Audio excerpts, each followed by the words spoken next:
Now I would invite Kapil Sibalji to give his talk on the subject constitutional um, violations in India and the stealing of public mandate and the defections. Kapil Sibalji, go ahead. Thank you very much. First of all, I'd like to thank the Indian American Forum for having given me this opportunity to talk about a subject of great relevance to democracy. And I'm going to talk about the politics of defection and the legal aspects of defection, because these are two separate topics. But before I do that, let me preface my talk with a general proposition. And the proposition is as follows. Democracy as a form of government is extremely fragile. It's extremely fragile because it depends on the integrity of institutions which have to deliver through democratic processes to the public through decision making. Unlike in an autocratic form of government or a totalitarian state, where the power of the state is used to enforce its decisions. In a democracy, that's not so. Because in a democratically elected government, you pass bills, you take executive decisions which are subject to judicial review. So the independence of courts as an institution is exceptionally important. You have an election commission which ensures a free and fair poll. So the process of election and the integrity of election commissioners is very important. You have within the legislature, you have rules of procedure which need to be followed, and that they be followed both in spirit and the law is very important. And the chairperson in the Rajya Sabha and the speaker in the Lok Sabha, which represent the spirit of the house, need to ensure that that happens in whatever takes place in the house is in accordance with the rules. You have at the same time speakers of the house who have to perform functions not just to preside over the house, but also have been given powers under the 10th schedule, and I'll come to that in a little while, to discharge their functions consistent with the law. You have governors as institutions who are appointed in states to ensure that the state government carries on its functions in accordance with the Constitution, and that there is no constitutional breakdown. And if there is, then under Article 356 of our Constitution, the union government can impose president's rule. So what I'm trying to explain to you, that these institutions are manned by human beings, and in a democracy, it's the integrity of the men placed in these institutions which ensure democratic functioning. And that's always fragile. It's fragile because it's based on the balance of institutions in the context of the laws and the Constitution. If people in power in these institutions choose not to function in accordance with the law, then democracy is reduced to a farce. So that's why democracy as a form of government is exceptionally fragile, because it's dependent on the integrity of people manning institutions, which ensure that balance. Unlike totalitarian forms of government, because state power can be used both directly and indirectly in states like China and in other totalitarian states. And the kind of state power that can be exercised in the 21st century is phenomenal. But in democratic governments, that state power is not exercised because there's a balance, which is ensured by the functioning of institutions consistent with the Constitution and the laws. Now, what's happened today in India in the context of defection, and I'll come to that in a little while, is that that institutional balance has been lost.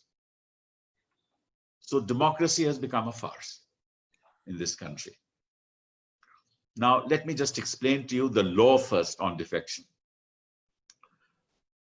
See, unlike the American system of government where the president has to ensure that he gets sufficient support in the Senate and in the House of both Democrats as well as Republicans to ensure that that his decrees and what he proposes in terms of legislation are passed through.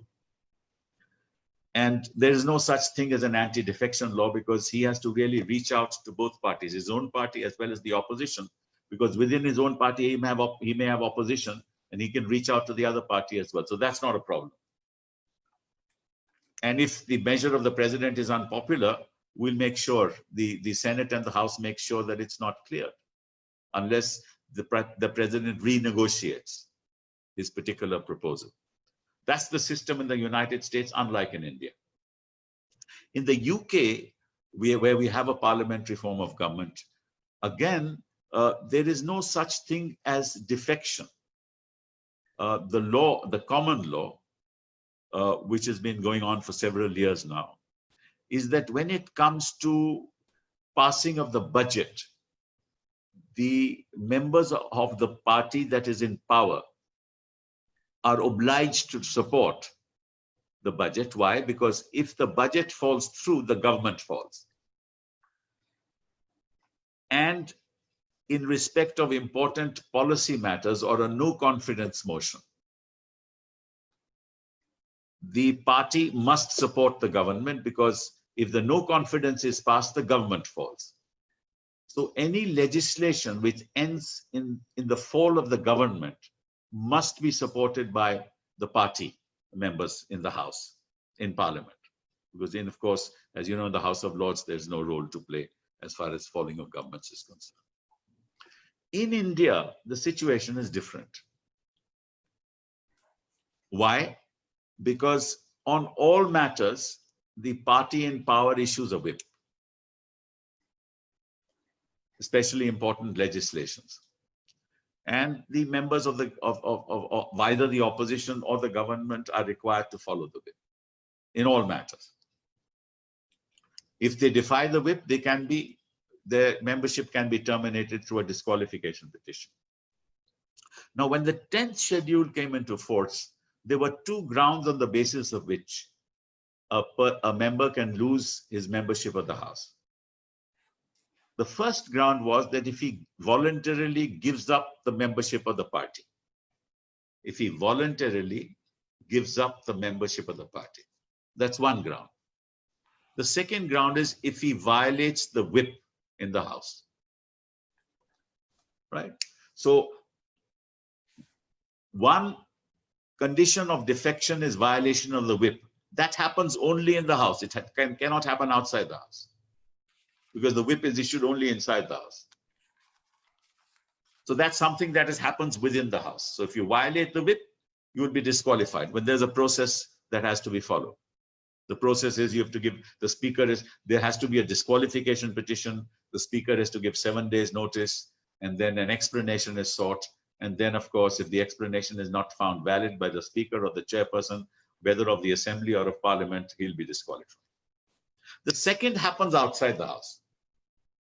When you voluntarily give up membership of the party, that happens outside the House, because the party is not within the House. The party legislators are within the House. Okay? So those are the two conditions on the basis of which defection takes place. That's the law. Now, the jurisdiction of the speaker in dealing with disqualification matters has been settled by a constitutional bench of the Supreme Court. The judgment is called Kehoto Holohan. It's a judgment of 1992, which has held the field for 28 years. And the judgment says the following, that when a disqualification petition is filed against members of a party, it can be filed only by the whip. When it is filed, the speaker proceeds to deal with that matter by seeking comments of the legislators who are sought to be disqualified. And then decides the matter either in their favor or against them. Either he decides that they are disqualified or he decides that they are not disqualified. Either they have given up membership of the party voluntarily or they have not given up. That's one ground. And basically, all the disputes that have been going on really are based on this voluntarily giving up membership of the party, which happens outside the House. Now, the Constitution bench says from the date when the notice is issued by the Speaker till the date he decides the matter, those will be deemed to be proceedings within the House. In other words, no court can interfere in proceedings within the House. Therefore, there cannot be any order of a court interfering with those proceedings because they are proceedings within the House, therefore protected by the Constitution, because the proceedings themselves are internal to the House. After he decides the matter, Quixote Holohan says, then that decision is deemed to be a decision of the tribunal, because the Speaker's office is a tribunal. Prior to his decision, it is within the House. After the decision is made, it is subject to judicial review. In other words, that decision can be challenged in the High Court or in the Supreme Court, right? And subject to judicial review. That judicial review is also limited on 4 grounds. 1, the decision of the Speaker is mala fide. 2nd, the Speaker has not followed a constitutional mandate. 3, the principles of natural justice have not been followed. And 4, the decision is perverse. Those are the only 4 grounds on which the decision of the Speaker as a tribunal can be challenged. But only the decision can be challenged, no proceedings before the decision. So that's the law. So I first explained to you the law. Now let me tell you the politics of defection. The politics of defection, as we have seen it happen, is that the institutions which are involved in defection are the Speaker of the assemblies or of Parliament. That's the Lok Sabha. The governor of the state, the political party in power, and the 4th, the people who want to defect. These are the 4 players in the politics of defection. Okay, now, according to me, each of them violate the law, right? I'll give you an example. Way back in 2015, in Arunachal Pradesh, a lot of people, because there was a Congress government, from the Congress party in power, legislators, moved to the opposition, right? They joined the BJP, right? The session of the assembly was to be held sometimes on January 14, 2016. The governor, wanting to help the BJP, preponed the session, which is not his power at all, from January 14, 2016 to December 15th, 2015. Now, the governor is a constitutional head. He has no right to decide on dates of the session, right? The session already was adjourned for January 14th. He preponed it to help the BJP form the government because of the defections that took place in the Congress party, right? And he also set the agenda for the House. He said this session will happen on December 15th, and this will be the agenda on the session of the House, right? We challenged that decision in Supreme Court. Supreme Court said the governor has no authority to do any of this. So the governors don't play by the rules of the game, right? He cannot set the agenda, right? He cannot appoint the deputy speaker as the speaker, which is what he did. And the court held that governors must act on the aid and advice of the Council of Ministers in matters of calling the session. Okay, so I've given you an example as to how, and this, of course, why people defect is obvious, because they either defect because of access to power, or for reasons that you all know, and I don't have to, talk about that. Lure of office and lure of other things. Now, that happened in Arunachal. We succeeded, but by the time the government was reinstated, many other things happened. So let's forget about that. That is the politics. Then you came to a very interesting situation, and I'll talk about the state of Uttarakhand. The BJP, 9 people defected from the Congress party, or they went to the BJP. 9 plus 26 BJP MLAs, because the total strength of the assembly is 70. They were flown out on a chartered plane to a resort, right? Now, obviously, they were flown out, in a sense, they were captured, and obviously they were lured. The governor, on that basis, imposed president's rule. So the governor also flouted the law. Having imposed president's rule, the matter was challenged. The High Court set aside the president's rule. Matter came to Supreme Court. In the meantime, some of these people were disqualified and the government was reinstated. That happened in 2016. That Arunachal is 2015, Uttarakhand 2016. Then you came to Goa in 2017. In Goa, in a total assembly of 40 members, Congress party had 17. But the governor did not call the Congress party to form government.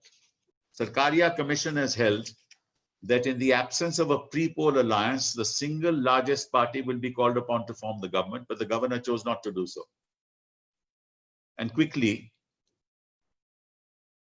formed the government with the BJP. And afterwards, in 2017, all the legislators of the Congress party joined the BJP. All of them.